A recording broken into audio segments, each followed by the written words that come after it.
স্বদেশ বাৰ্তা অসমলৈ সকলোকে স্বাগতম জনাইছোঁ। আজি বিশেষকৈ এজন মহান পুৰুষৰ বিষয়ে ক'ম, যিজন মহান পুৰুষে মাতৃভাষাৰ ওপৰত বহুত ধুনীয়া এষাৰ কথা কৈছিলে। স্বামী বিবেকানন্দক ইংৰাজ এজনে সুধিলে, হাউ আৰ ইউ? তো স্বামী বিবেকানন্দই এই কথাষাৰ শুনি পিনে তেওঁ আই এম ফাইন বুলি নাই কোৱা। তেখেতে ইংৰাজীত এই প্ৰশ্নটো শুনি পিনে তেওঁ ইংৰাজীত এনচাৰ নাই দিয়া, তেখেতে হিন্দীত এনচাৰ দিছে। হিন্দীত কোৱাৰ পাছত ইংৰাজজনে ভাবিলে যে স্বামী বিবেকানন্দই চাগে ইংৰাজী ভাষা নাজানে নেকি, সেইটো কাৰণে হিন্দীত এনচাৰ দিছে। তেতিয়া ইংৰাজজনে হিন্দীত সুধিলে, হিন্দীত যেতিয়া সুধিলে তেতিয়া স্বামী বিবেকানন্দই ইংৰাজীত এনচাৰ দিলে। ইংৰাজজনে স্বামী বিবেকানন্দক সুধিলে যে আপোনাক মই ইংৰাজীত প্ৰশ্ন কৰিলোঁ, যেতিয়া আপুনি হিন্দীত ইংৰাজীতে দিব লাগিছিলে, আপুনি হিন্দীত কিয় দিলে? তেতিয়া স্বামী বিবেকানন্দই বহুত ধুনীয়া এষাৰ কথা ক'লে। তেখেতে ক'লে, আপুনি আপোনাৰ মাতৃভাষাক সন্মান কৰি পিনে আপুনি ইংৰাজীত মোক সুধিলে, আৰু মোৰো কৰ্তব্য হয় মোৰ মাতৃভাষাক সন্মান কৰি পিনে মই হিন্দীত উত্তৰটো দিয়া। যেতিয়া ইংৰাজজনে হিন্দীত যেতিয়া স্বামী বিবেকানন্দক সুধিলে, তেতিয়া স্বামী বিবেকানন্দই ইংৰাজীত এইটো কাৰণে এনচাৰ দিলে, আপুনি যেতিয়া মোৰ মাতৃভাষাক সন্মান দিলে, হিন্দীত যেতিয়া আপুনি ক'লে মোৰ মাতৃভাষাক আপুনি সন্মান দি ক'লে, তো সেইটো কাৰণে মোৰ কৰ্তব্য হয় মই আপোনাৰ মাতৃভাষাক সন্মান দি দিব লাগিব। তো সেইকাৰণে মই ইংৰাজীতে কৈছোঁ। হয়, সেইকাৰণে তেখেতে ইংৰাজীত কৈছিলে। তো স্বামী বিবেকানন্দৰ পৰা এইটো এটা বহুত ডাঙৰ আদৰ্শ পাইছোঁ যে মানে তেওঁ মাতৃভাষাৰ প্ৰতি কিমান শ্ৰদ্ধাশীল। সেইটো হয়। তেতিয়াই আজিৰ যুগত নহয় নহয়, সেই তাহানি মানে মাতৃভাষাৰ প্ৰতি যে কিমান শ্ৰদ্ধাশীল, ইংৰাজী ভাষাৰ অন্য ভাষাকো মানে তেখেতে সন্মান দিছে, কিন্তু নিজৰ মাতৃভাষাকো সন্মান দিছিল। কিন্তু সেই দৃষ্টিত চাওঁ যদি আজি আমি আমাৰ মাতৃভাষাক সন্মান দিব পাৰিছোঁনে, এইটো এটা বহুত ডাঙৰ প্ৰশ্ন হয়। আপুনি চাব, আজি আমাৰ বেংকৰ যিবিলাক আমি নিজৰ ছিগনেচাৰটো কৰোঁ সেইটো আমি ইংৰাজীত কৰোঁ।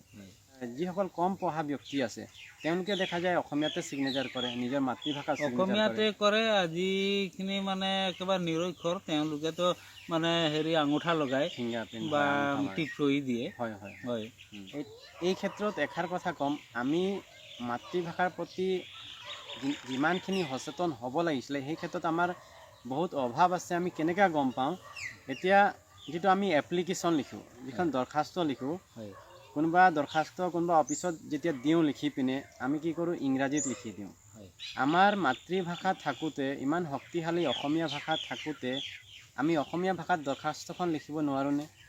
কাৰণ আমি অসমীয়া ভাষা থাকোঁতে আমি যদি ইংৰাজীত যদি এপ্লিকেশ্যনখন লিখি পিনে দিছোঁ, এটা দৃষ্টিত চালে আমি নিজৰ মাতৃভাষাক অপমান কৰাও হয়। সেইটো কাৰণে আমি প্ৰতিটো খোজত, অকল এপ্লিকেশ্যন লিখাৰ ক্ষেত্ৰতে নহয়, আমি প্ৰতিটো খোজত আমাৰ চেষ্টা ৰাখিব লাগে আমি মাতৃভাষাতে প্ৰথম পদক্ষেপটো ল'ব লাগে। আমি মাতৃভাষাতে প্ৰথম অগ্ৰাধিকাৰ দিব লাগিব অসমীয়া ভাষাক। অসমীয়া ভাষা হয়, প্ৰতিটো ক্ষেত্ৰতে আমি অসমীয়া ভাষাক প্ৰথম স্থান দিব লাগিব। তো এই ক্ষেত্ৰত মানে আপোনাকো এটা প্ৰশ্ন সুধিম যে এনেকৈ কিবা চৰকাৰী কিবা ৰুল আছে নেকি যে ইংৰাজী ভাষাতে এপ্লিকেশ্যনটো দিব লাগিব বুলি?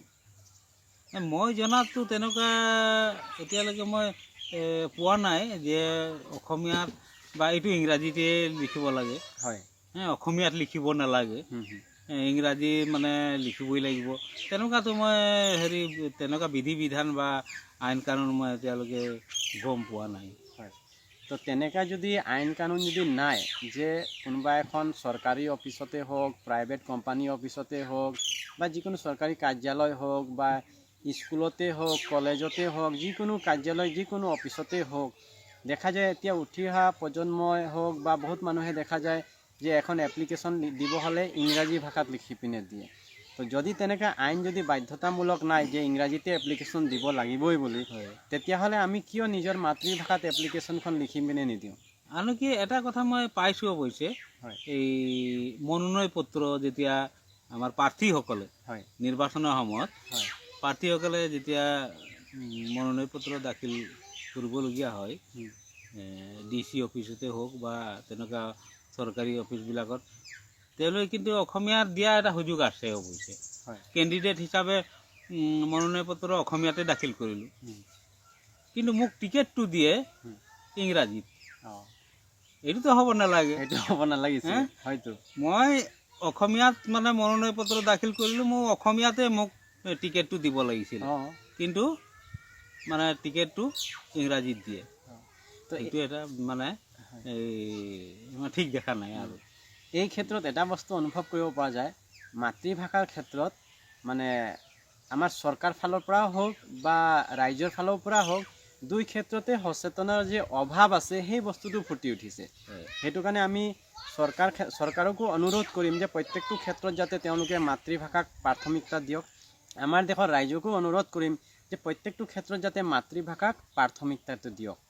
যিহেতু আমাৰ অসমীয়া ভাষাটো আমাৰ সংস্কৃতিৰ মূল ভেটি হয়, কাৰণ সেই ভাষাৰ লগতে আমাৰ সংস্কৃতিৰ গভীৰ সম্পৰ্ক আছে। যদি আমি অসমীয়া ভাষাক যদি গুৰুত্ব দিওঁ তেতিয়া আমাৰ সংস্কৃতিও শুদ্ধ ৰূপত পৰিচালিত হ'ব। সেইটো কাৰণে প্ৰত্যেকটো ক্ষেত্ৰত এপ্লিকেশ্যনৰ পৰা ধৰি যিকোনো ক্ষেত্ৰত আমি চেষ্টা কৰিব লাগে যাতে আমি অসমীয়া ভাষাতে এখন দৰখাস্ত লিখি দিব লাগে, অসমীয়া ভাষাটোতে প্ৰত্যেকটো কাম কৰিবলৈ চেষ্টা কৰিব লাগে, প্ৰত্যেকটো ক্ষেত্ৰতে অসমীয়াৰে প্ৰয়োগ কৰিব লাগে। এই ক্ষেত্ৰত দেখা যায় জাপান, জাৰ্মান, ফ্ৰান্স, আনকি আমাৰ ওচৰৰ চাইনাও বহুত সচেতন হৈ আছে। তেওঁলোকেও নিজৰ মাতৃভাষাতে যিকোনো কাম কৰে। সেইকাৰণে আমি সকলোৱে এই ক্ষেত্ৰত বহুত সচেতন হোৱা অতি প্ৰয়োজন আছে। যিহেতু আমাৰ মাতৃভাষাৰ লগত আমাৰ কৰ্ম সংস্কৃতিৰ সম্পৰ্ক হৈ আছে, আমাৰ মাতৃভাষাৰ লগত আমাৰ দেশৰ ব্যৱস্থাৰ সম্পৰ্ক আছে, আমাৰ মাতৃভাষাৰ লগত আমাৰ পৰিয়াল ব্যৱস্থাৰ সম্পৰ্ক আছে, আমাৰ মাতৃভাষাৰ লগত বহুতখিনি ছিষ্টেম জড়িত হৈ আছে। সেইটো কাৰণে আমাৰ মাতৃভাষাক আমি প্ৰাথমিকতা দিয়াটো অতি প্ৰয়োজন আছে। কিন্তু এটা দুখ লাগে এটা হয়, কথাটো মানে কেতিয়াবা এইবিলাক লক্ষ্য কৰিলে দেখা যায় যে আমি মানে ইংৰাজী ভাষাটো কৈ মানে আমি নিজকে গৌৰৱ কৰোঁ। সব ক্ষেত্ৰত ৰাজহুৱা থানতো কাৰোবাক লগত কথা ইংৰাজীত মানে কথা কওঁ বা হেৰি কৰোঁ, তেতিয়া মানে আমাৰ যিবিলাক মানে একেবাৰে ডিগ্ৰীধাৰী বা বহুত মানে হেৰি উচ্চ শিক্ষিত ব্যক্তিসকলেও মানে এই ইংৰাজী কথা কৈ মানে নিজকে গৌৰৱ কৰে যে মই ইংৰাজী বহুত জানো বা হেৰি কৰোঁ, তেনেকুৱা ধৰণৰ কথাবিলাক আহি যায়। কিন্তু একচুৱেলি এই বিবেকানন্দৰ কথা, বিবেকানন্দই আঙুলিয়াই দিছে নহয়, আঙুলিয়াই দিছে যে তেওঁ প্ৰথমত তেওঁ ইংৰাজীত প্ৰশ্ন সুধিছিলে আৰু হিন্দীতহে বিবেকানন্দ হিন্দীত এনচাৰটো দিছিলে। হিন্দীত কিন্তু এইটো নহয় যে তেওঁ সেইটো অসন্মান কৰিছে, সেইটো নহয় না, তেওঁতো সন্মান কৰিছে, দুইটা ভাষাকে সন্মান শ্ৰদ্ধা কৰিছে। ভাষাৰ ক্ষেত্ৰত ক'বলৈ যাওঁতে এতিয়া আৰু এটা প্ৰশ্ন উঠিছে, যিহেতু আপুনি বগান এৰিয়াৰে হয়, বগানৰ বিষয়ে আপোনাৰ বহুত অভিজ্ঞতা আছে। তো বগানতো আজিৰ দিনটোত তেনেকৈ কিবা সংস্কৃতি চলি আছে নেকি যিখিনি ইংৰাজৰ সংস্কৃতি হয়? যেনেকৈ আজি ইংৰাজৰ ভাষাৰ সংস্কৃতিটো বহুত বৃদ্ধি পাইছে আমাৰ ইয়াত, আৰু আমাৰ যাৰ ফলত আমাৰ অসমীয়া ভাষাৰ ওপৰতো বহুত বেয়া প্ৰভাৱ পৰিছে। অসমীয়া ভাষাত মানে সংখ্যাবিলাকো নিলিখা হৈছে, এনেকুৱা নানান ধৰণৰ সমস্যাবিলাক আহি আছে। তো এই বাগানৰ ক্ষেত্ৰতো এতিয়া ইংৰাজৰ সংস্কৃতিৰ ওপৰত, ভাষা সংস্কৃতি হওক বা যিকোনো সংস্কৃতি হওক, এই বহুত চলি আছে। হয়, ইংৰাজী ভাষাৰ এই মানে আমাৰ ব্ৰিটিছৰ যিটো হেৰি, ব্ৰিটিছৰ যিবিলাক মানে আগৰ আদব কায়দা, ভাষা আৰু এই কালচাৰবিলাক, যিবিলাক সংস্কৃতি, ব্ৰিটিছৰ সংস্কৃতি এতিয়াও চলি আছে। এতিয়া আমি চালাম চাহেব, চালাম বুলিয়ে কওঁ, চালাম হুজুৰ, আজিও কোৱা হয়, এইবিলাক চলি আছে। আৰু বাগানবিলাকত যিবিলাক মানে এতিয়া সাধাৰণ কথাটো বাদে দিয়ক, মানে এই এজন নিৰক্ষৰ মানুহক নটিচ দিয়া হয় ইংৰাজীত, চাৰ্জশ্বিট দিয়া হয় ইংৰাজীত। তো সেই অনপঢ় মানুহটো একো বুলিব তাৰ মানে একোৱে নাই, চৰিও নেজানে, থেপ লগাই তাক যদি ইংৰাজীত মানে নটিচ দিয়া হয়, চাৰ্জশ্বিট দিয়া হয়, তো মূৰ্খ কোন হ'ল? কোন মূৰ্খ হয়? মই তাকে প্ৰশ্ন কৰিছোঁ। সেই শিক্ষিত যিখিনি মানুহ দায়িত্বত বহি আছে, মালিক পক্ষত যিবিলাক মানে হেৰি এই চাহেবী মানে হেৰিবিলাক, তেওঁলোকে চব ইংৰাজীত মানে হেৰি কৰে। সেইটো এতিয়াও মানে অসমীয়া ভাষা মানে এপ্লাই হোৱা নাই আমাৰ বাগানবিলাকত। বিশেষকৈ এই ক্ষেত্ৰত বহুত ডাঙৰ এটা সমস্যা কি হয়, আজিৰ দিনত ঘৰৰ মানুহে যিমান যি নহ'লেও বয়সস্থ মানুহৰ কথা যিসকল বহুত আগৰ মানুহ যিসকলে পঢ়া শুনা কৰা নাই তেওঁলোকৰ কথাটো বাৰু এটা বেলেগ, কিন্তু সেইখনেই ঘৰত তেওঁলোকৰ ল'ৰা ছোৱালীটো পঢ়িব জানে, তেওঁলোকৰ ল'ৰা ছোৱালীয়ে ইংৰাজী নাজানিলেও বিশেষকৈতো অসমীয়া ভাষা জানে। অন্ততঃ তেনেকুৱা ক্ষেত্ৰত ইংৰাজীত ন'টিচ কিয় দিব লাগে? সেই ক্ষেত্ৰত অন্ততঃ অসমীয়াতটো ন'টিচ দিব পাৰে, আৰু অসমীয়াত ন'টিচ দিলে সেই ঘৰৰ মানুহেতো পঢ়ি পিনে বুজিব পাৰে।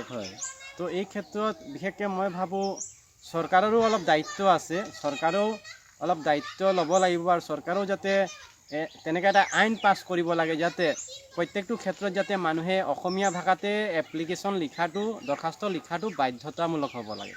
বাগানৰ কাৰ্যালয় ক্ষেত্ৰতে হওক বা অন্যান্য যিকোনো ক্ষেত্ৰত হওক, সেইটো এটা চৰকাৰেও এটা এই ক্ষেত্ৰত অলপ সচেতন হোৱাটো বহুত প্ৰয়োজন আছে।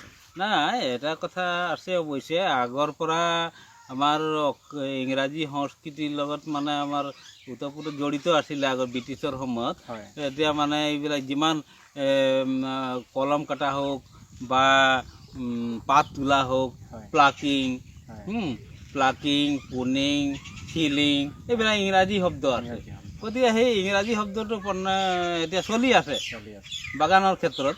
ইংৰাজী শব্দবিলাক এইটো আমাৰ সাধাৰণ নিৰক্ষৰ মানুহেও মানে গম পায়। থিলিং বুলি ক'লে কি,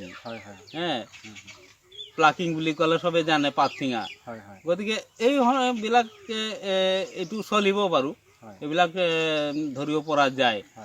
কিন্তু কিছুমানে যে ইংৰাজী মানে ন'টিচ যে জাৰি কৰে, ই একো নাজানে, সেই মানুহটোক মানে ইংৰাজীত মানে তাক মানে দিয়ে, পানিছমেণ্ট দিয়ে। ইংৰাজীত ন'টিচ দি চাৰ্চি তাত নাম কাটি দিয়ে বা বহাই দিয়ে, তেনেকুৱা ধৰণৰ পানিছমেণ্টবিলাক কিছুমান হয়। তো সেইবিলাকতো হ'ব নালাগে। সেইটো অসমীয়াতে তাক মানে চিঠিখন দিব পাৰে, কিন্তু সেইটো নকৰে। সেইটো তেওঁ ইংৰাজীগিৰি মানে যিটো গোলামগিৰি চলি আছে, সেই গোলামগিৰিটো এতিয়াও মানে মালিক পক্ষই শ্ৰমিকসকলৰ ওপৰত চলাই আছে। তাৰমানে ব্ৰিটিছসকলে যেনেকৈ শাসন কৰিছিলে, ব্ৰিটিছসকলৰ শাসন কৰা যিখিনি পদ্ধতি, যিখিনি মানসিকতা, সেই মানসিকতাটো, সেই পদ্ধতিখিনি আজিও মানে কমোবেছ পৰিমাণে চলি আছে। তো এই ক্ষেত্ৰতো বহুতখিনি পৰিৱৰ্তনৰ প্ৰয়োজন আছে। প্লেণ্টিং, এনেধৰণৰ শব্দবিলাক যিবিলাক আগৰ পৰা ব্ৰিটিছৰ সময়ৰ পৰা চলি আছে, সেইবিলাক চলি থাকিব। কিন্তু এই যে আমাক মানে ন'টিচ দিয়াবিলাক, ইংৰাজীত মানে হেৰি কৰিলে, এনেধৰণৰ কিছুমান কাম এইটো অসমীয়াত হ'ব পাৰে। যিহেতু আগতে মই কৈ আহিছোঁ যে আমাৰ মাতৃভাষাটো ইংৰাজীতকৈ বহুত গুণে শক্তিশালী হয়। এই বিষয়ে মই যোৱা আগৰ কেইটামান ভিডিঅ'টো দিছোঁ, হয়তো আপোনালোকে যিসকলে আমাৰ এই ভিডিঅ'খিনি দেখিছে তেওঁলোকে হয়তো গম পাইছেই, আৰু যিসকলে দেখা নাই আগৰ ভিডিঅ'খিনিও চাব। তো তাত এই ইংৰাজী ভাষাটোকৈ যে আমাৰ অসমীয়া ভাষাটো কিমান শক্তিশালী হয় তাৰ বিষয়েও বিস্তৃতভাৱে তাত বৰ্ণনা কৰা হৈছে। তো সেইটো কাৰণে এনেকুৱা এটা শক্তিশালী ভাষা থাকোঁতে আমি যদি প্ৰত্যেকটো ক্ষেত্ৰতে যদি আমি ইংৰাজীক প্ৰাধান্যতা দিওঁ, সেইটো আমাৰ অসমীয়া সংস্কৃতিৰ কাৰণে, অসমীয়া ভাষাৰ কাৰণে ক্ষতিকাৰক, বহুত ক্ষতিকাৰক।